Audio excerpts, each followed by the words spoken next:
Welcome to Digital Learning of DCE.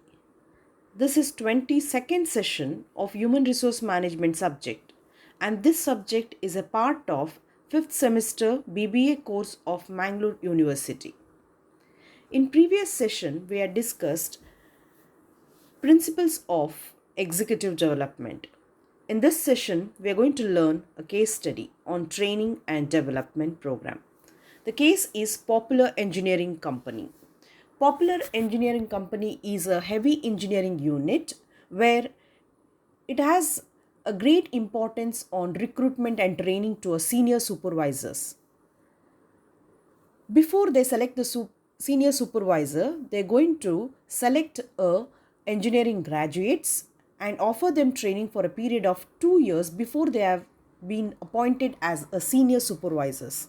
And such appointments were made to about 40% of the vacancies of senior supervisors which are occurred in the organization. And this was considered very important by management as a planned programming of impartial vitality to the organization.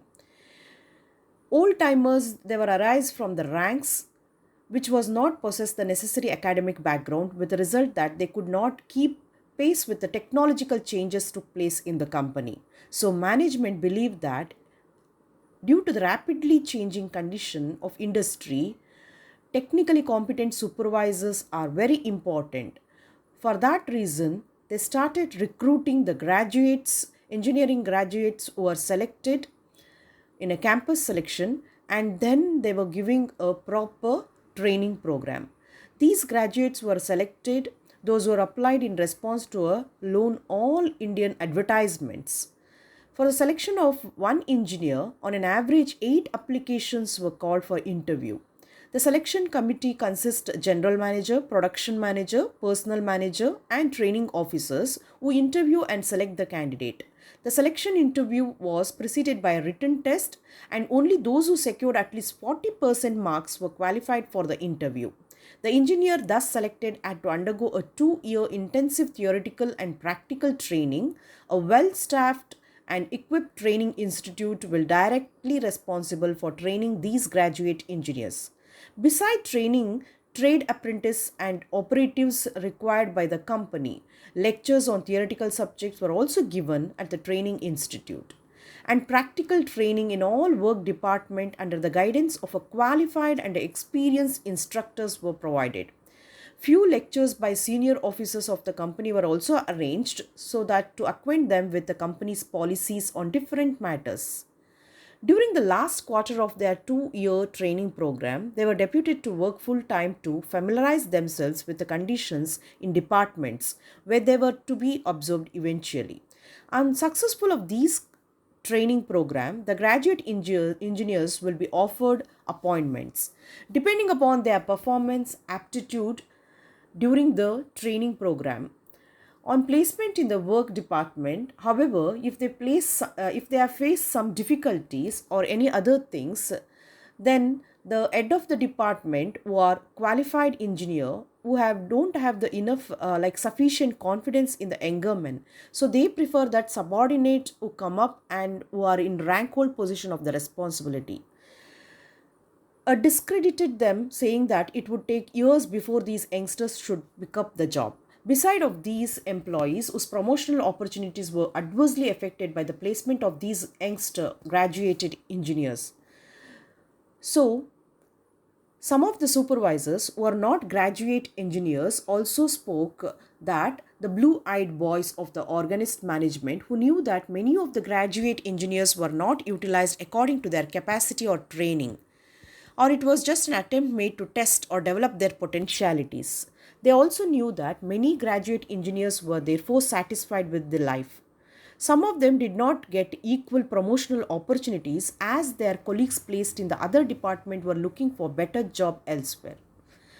So, management, on the other hand, the young graduate engineers were themselves partly responsible for this hostile attitude of the others in the organization. Some of them failed to appreciate the newcomer in the beginning, and it took time before they are accepted as a member of that particular group, and they did not realize that they would be fully productive only after gaining after 5 to 7 years of experience in the organization.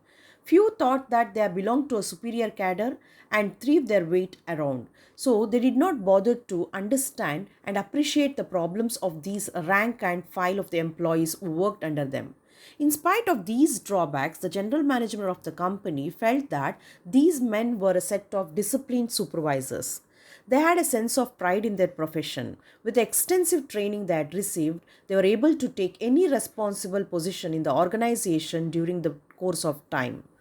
The general manager could not allow the situation to continue, especially when there was a difficult and costly process to recruit and train these young engineering graduates. So he knew that prosperity of the company depended so to a great extent on these young men. In addition, a large number of lucrative employment opportunities were available to these young engineers elsewhere. So there was a systematic raid on them. Therefore, they called a meeting of all the head of department to review the situation. This is a case of popular engineering company. Now, you all have to answer the following question. First one is the pros and cons of the recruitment and training policy regarding the senior supervisors of the company. And what is your opinion on the organization where they are selecting a graduate engineers to increase their acceptability? And what should the organization do to remedy the situation and build up a cohesive and motivated group of supervisory staff? So, first of all, the pros and cons of the recruitment and training policy regarding the senior supervisors of the company. Yes, the young engineers who are recently newly appointed to a company had to be given a proper training.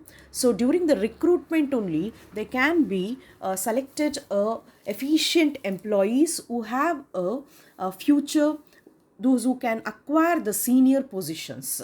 So first and foremost, selecting these youngsters, young engineers into a company is benefit to the organization because they will be very active and they are eager to learn everything, and easily, fastly they can learn instead of other people.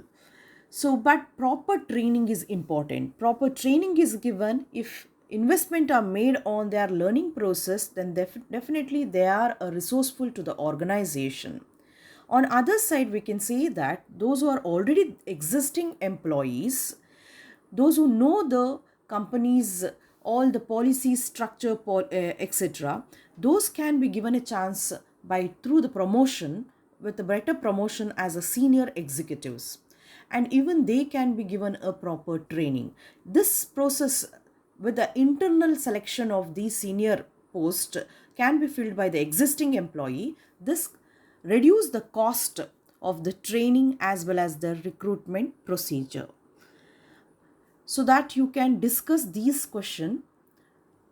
In your opinion, what is the pros and cons of recruitment and training policy which are taken in regarding the senior supervisors of the company, and what are the remedy the organization can take due to this situation which arises about the group of supervisory staff?